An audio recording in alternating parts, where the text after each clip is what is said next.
I want to ask about your target cost per download. I think in the article you mentioned that for some of the true crime campaign that you ran, the cost per download was about $2, which you mentioned was quite high or higher than you expected. What would be your ideal CPD? And I know it's kind of a difficult question, right?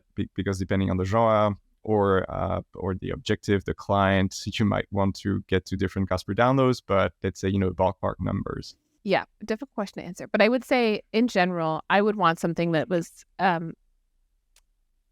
so I would look at the range of what was possible. Some of our cost per download was as low as 38 cents. I think maybe 17 cents in some cases. But again, that might have been very small spend, very small audience, high conversion.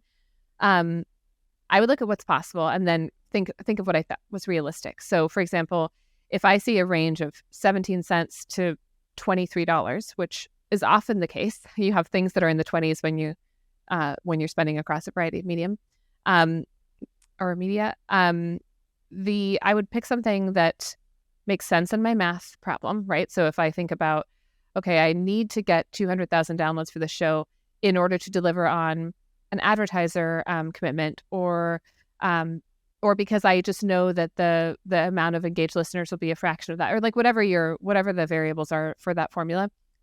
So in order to get 200,000 downloads, if it costs me $2 per download, it's going to be a really, really big budget. What can I afford? And then find the thing in the middle. Both points have to answer, like, what is the cost per download, I think. Because if you say, I would always say, I want sub $1 cost per download, always, like full stop. Even then, getting 200,000 downloads, if I'm buying all of them, right? If I'm sort of ensuring that I can commit, or I make that commitment of 200,000 downloads purely based on paid, then I need to be prepared to spend maybe $200,000. So I think, if you say, I don't want to spend more than 30 cents a download, then just don't spend very much and go and target those sort of small indies, small spends. But if you need the balance of volume then you just have to be comfortable in something higher. I think I wouldn't warrant most of the time. I wouldn't warrant a spend over $1 per download. I just don't think that it makes sense, given how revenues from podcasting tend to roll. But if you don't build enough of an audience, then the investment that you've made in creating a show may never pan out either. So, I mean, I wish I was able to give you more straightforward responses, but I think it has so much to do with, like, what is your investment already? What is your available budget? What do you need to, where do you turn the corner on profitability for a show? How many downloads is that? How much revenue is that? And then kind of work backwards from there as to what you would accept. When you run a big campaign like this, I'm guessing you notice that in your analytics. If you go into Apple Podcast Connect or Spotify for podcasters, and you track the engagement metrics, like completion rate, things like that, or your new followers, is that something that you take into account into your calculation, and you don't necessarily think in terms of cost per download because it's not one unique download. You kind of assume that the listener will return at a certain rate, and then actually out of this download you get 2, 3, 4 downloads on average. How do you definitely do the math there? A lot of attribution tools will show you various metrics, cost per download and or cost per listener, usually both. And so you look at a balance of the two. I agree that cost per listener is more important number, because at the end of the day, once you've brought in a listener, it's kind of your job to keep them, right? So that's about what are your episodes like? Are you leaving people with a need to come back? Is your metadata good? Is your cover artwork good? Are all of the things that they experience once they come to your podcast good? Good and designed to keep them. The cost per download to get them there is the thing that's the first touch point, but then your ability to retain them and delight them is really on you. So cost per listener, assuming that you have done a great job at setting yourself up for that success of like retention and engagement, then your listener, theoretically, some percentage of the listeners that you acquire through paid means will stay with you for a long time. And thus, over time, you look at your sort of blended cost per download between all paid and sometimes like non-paid media sources, then you start to see over time, if you have weekly downloads and you have, all the things kind of set up to engage listeners with a level of frequency and consistency and quality, to your point, then suddenly you might have paid, let's say you paid $10 per customer at the beginning, but that customer stayed with you through a year. You can't prove that exact listener stayed with you through a year, but you can kind of do the, back of envelope version of that math. Then suddenly your cost per download might be 5 cents because they've listened to 40, whatever the math is on that, 40 episodes or whatever. Yeah, I love what you said about this concept of looking at the blended cost per listen. That's something that like we use a lot in performance marketing, like the difference between like your paid cost per whatever action you're tracking and the blended one. And like there's so many things that come into the mix, right? As your downloads grow, you might get editorial picks, you might start trending, people talk about you on social media, charts, and then you get those organic downloads. So as you said, super important to track the blended cost per download. Love it. Well, and I think as well, I mean, one thing that I think there's kind of two ways that you can think about reaching goals like downloads. One is by having the exact same number of listeners listen to more, and one is by reaching new listeners. And theoretically, you're going to do both by nature, but you depending on which thing you pick, it will dictate a set of tactics and engagement methods and where you spend and how you spend your time and all that stuff. I think when you advertise something on a podcast or a platform that you believe has similar audience to your existing audience, the chances are you're going to reach some of your existing audience, right? So you're paying to remarket to them, which increases retention. And all of these things in podcasts are harder to attribute sort of definitively.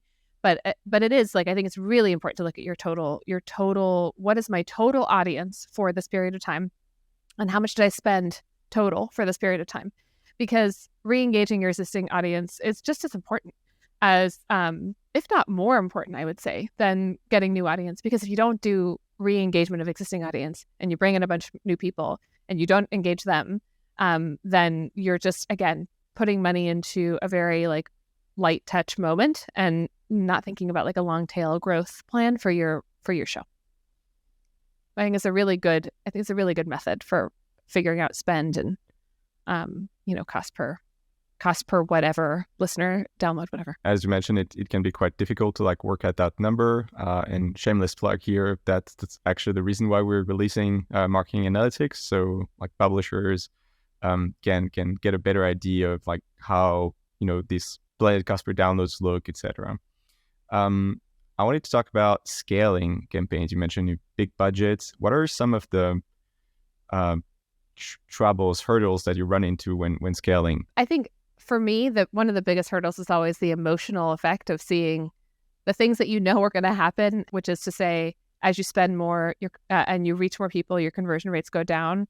And that's always just frustrating. It could be sort of, we're doing the wrong thing. It's how do we go from a conversion rate of 20% down to a conversion rate of 0.03%? It can be sort of a punch to the gut.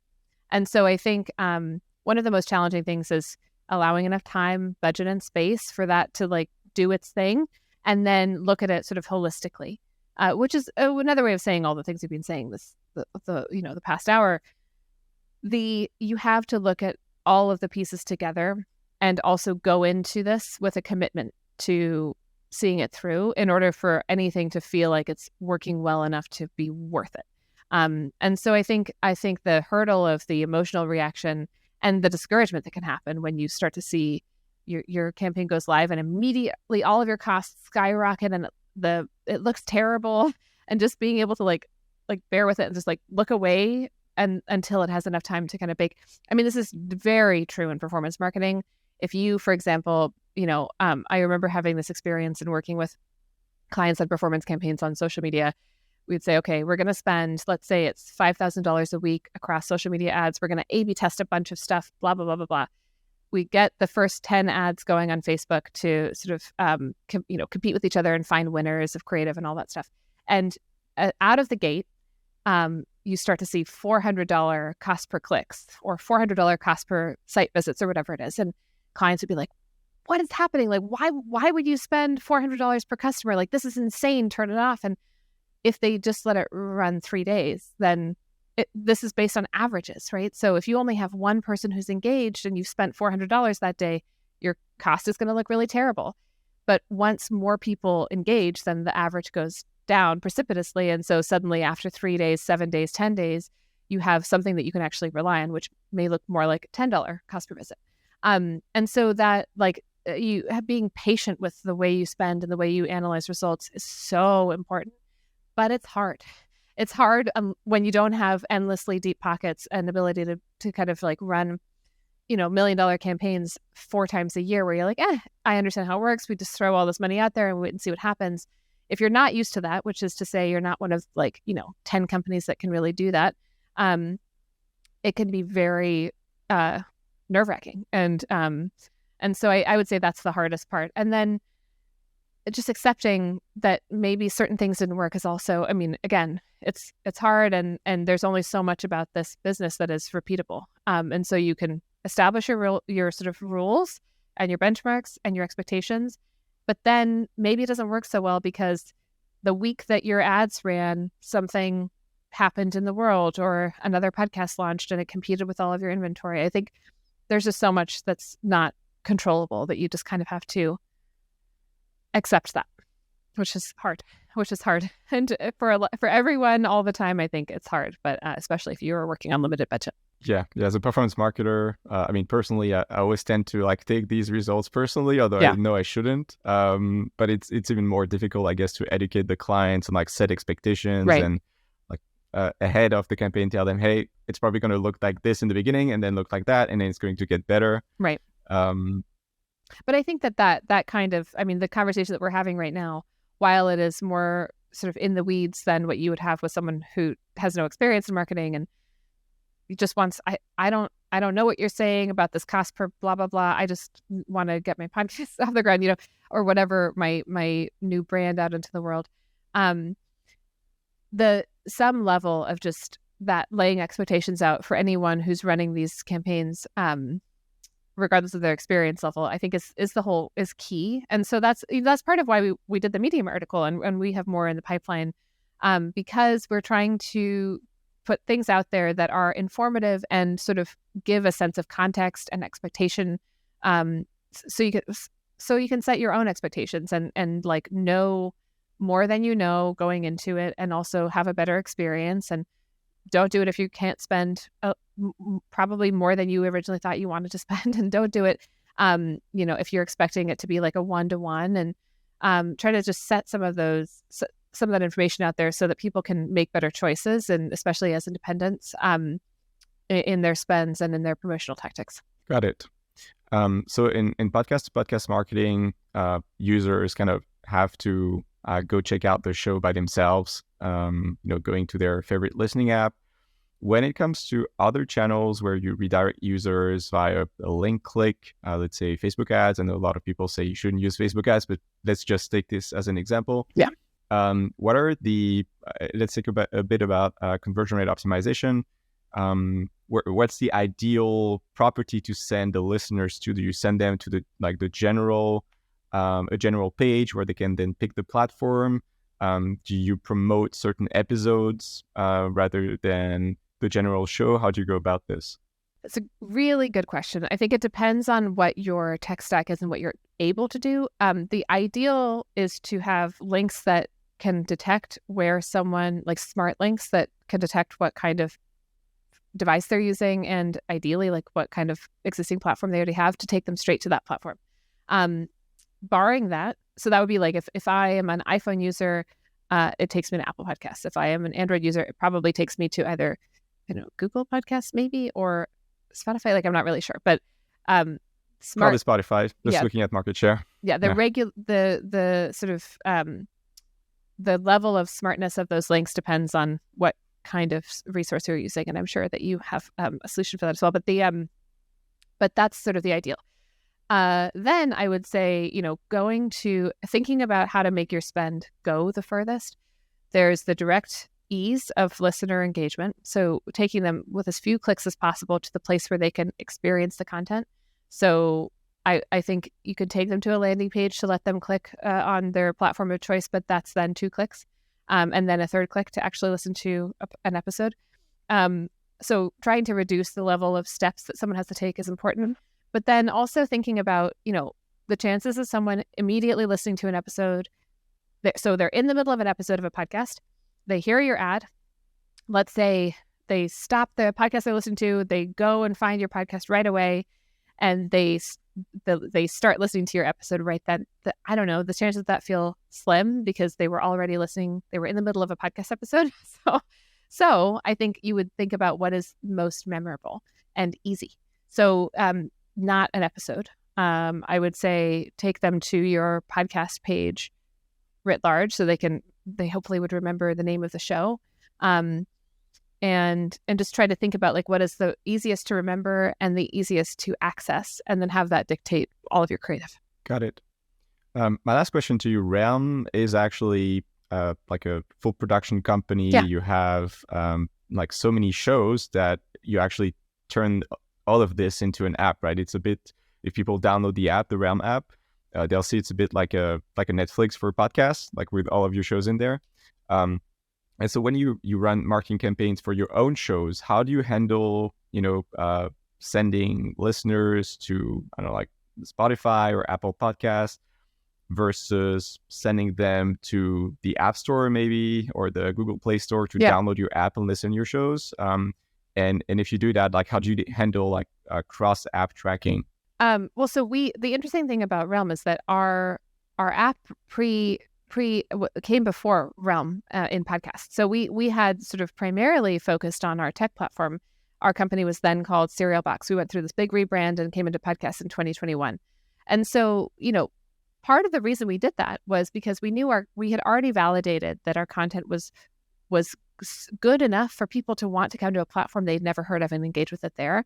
And so we're like, the idea of bringing that to people more generally in places where they're already listening, we just had a really good feeling about that. And so I would say, for today, while our platform is, in my opinion, still the best listening experience, it provides, you can bounce back and forth between reading and listening for anything that has sort of a script or a manuscript or whatever the case may be. And it's I like it, and I think it's got a lot more character and personalization than other platforms. That all said, Agreed. Thank you. That all said, I downloaded it, tested it. It's very slick. I love the navigation, the look and feel. Awesome. It's still on my phone. Oh, I love it. I love to hear this. I will pass that feedback on to the team. So while I think it's the best, I also know that it's extremely expensive and challenging to get people to go somewhere where they're not already comfortable. What I would rather do is have millions of people listen to my show and talk about it with their friends, and then have, that funnel where you have millions of people hearing about the show, going to it on Apple Podcasts or Spotify, and then some fraction of them listen through the entire show, and then some fraction of them love the brand and they're like, oh my gosh, these Realm people, I love everything they do. Let me learn more about them, and then become an app user. The people who then become an app user will stay with us forever because they've already kind of worked their way to a point where they trust the brand and they know why they're downloading the app and all of that. It removes the need for you to have to constantly think about like what all the touch points of your platform and how you're optimizing for retention, because by the time you've acquired someone, they're retained, so you kind of did the work by proving yourself through the quality of the content you're making and putting out into the world. So I would say, generally speaking, I always focus on the places that I'm pretty platform agnostic. I focus on the places that people are most likely to engage. And I just know that because we do a lot of funnel analysis, we know that of a total number of listeners that hit all of our podcasts across all platforms, this many people end up engaging with our platform every month. And as the top line grows, so does the user base. So that's what I would say. I think, it can be very expensive to manage a platform, and I wouldn't suggest it for a lot of any, independent people who maybe have 3 or 4 shows. I think it's an incredibly challenging thing to do well. And just to maintain, the cost against the revenue that you would get from podcasting generally, think you've got to focus on where the listeners are, and then trust that if you do have a platform, they will find their way to it. And maybe until you have a really big audience, don't start building on a platform because there is that kind of funnel rule that hits with everything like this. Yeah, even for legacy national broadcasting networks, it's not that easy to develop these kind of solutions. So right. Your advice definitely makes sense. But so you really look at this as a funnel, like looking at all of the listeners that listen to all of your content, and look at a like a percentage of like how many people end up downloading, but you're not necessarily tracking the consumption of your shows, of your podcast, of your content. You're not tracking it across apps by maybe, I don't know, like an SDK that's installed in your app, and there doesn't. I mean, as far as I'm aware, there's not really a way to do that, really, because each app, they don't want you to access too much of their information. I mean, there's like all these privacy rules and also just proprietary data, protection. So I think to track cross-platform, I mean, we look at every point that we can around data consumption or content consumption, like what we can learn from it. Like, if we're losing people in the first 10 minutes of a show, we listen to that first 10 minutes and be like, where are we losing them? And we can even see on our platform, like, are we losing them at minute 1.03, and like, why? And so we can sort of make some adjustments in terms of, if we find, oh, well, they're hearing an ad for the first minute and 3 seconds, or they're, whatever the case may be. But I think when you're looking to try to look at content consumption from someone who might engage with your content on Spotify, and then also on your platform, and then also on Apple, and then also on Pocket Cast, I just don't know that I wouldn't say that I think that's incredibly valuable. Knowing what you can know to the extent that you can know it is great, but trying to create new ways of getting information that is likely to be buggy and not wholly reliable, or like, that it works well on 2 platforms but not on the other 3, I just think it could kind of make you crazy. And I'm not sure that the value would be great enough to really warrant that kind of work, at least, at this stage from my perspective. Got it. And so how do you go about aggregating listening or download numbers? Do you take your hosting numbers and go to like your own analytics platform from your own app and like add up these numbers? Yep. How do you go about it? Yeah, we've created sort of models for this where we have inputs, from our various dashboards, and then it creates sort of a comprehensive look at the downloads and consumption insofar as we're able to get it. Awesome. Yeah. Well, that's the end of this conversation. I really want to thank you for coming on the show. Thank you so much. Where can our listeners find you, find Realm, and follow you? Yeah, well, we come to our website at realm.fm. That's REALM.fm. It's also on my shirt. And you can also find all of our shows on Apple Podcasts, Spotify, wherever you listen to podcasts. As I said, we're platform agnostic, but if you want the best experience, I mean, you got to go to realm.fm. Got it. Okay. I'll be sure to add the links to all of that in the show notes, to your Medium piece, your app, as well as the Realm website for our listeners. Awesome. All right. Thank you so much. Thanks so much.